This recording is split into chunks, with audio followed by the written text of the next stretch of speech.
Hi everybody, I'm Bree the Plant Lady, and today I just wanted to do a quick video to show you what the infection of Ambrosia beetle will look like. Unfortunately, Ambrosia beetles have invaded my pomegranates, so I'm gonna have to end up removing these.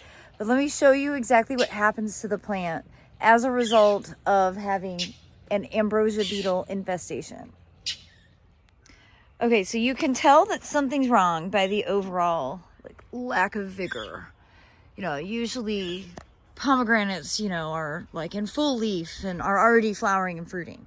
But then it also looks like there's worms dangling out of it. And this is called frass.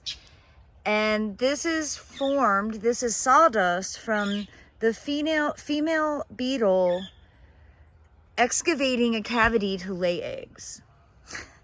And the whole tree is infested.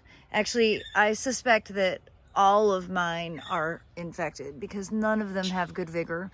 But this is actually kind of exciting because this will give me a whole lot more room to play with without these pomegranates, which haven't been really productive in any way.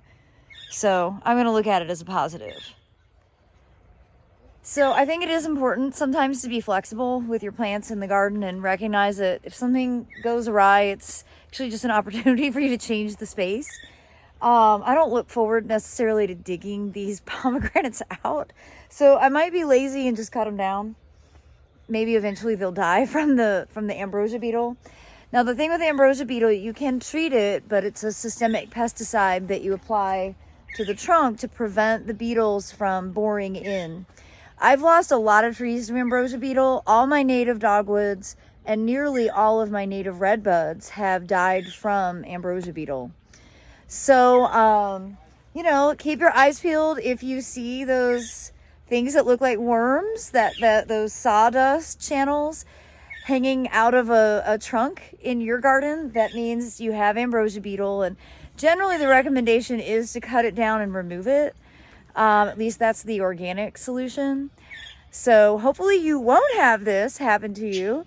And you will, just be able to be better educated about the subject of ambrosia beetle infestations. Well, thanks so much for watching, everybody.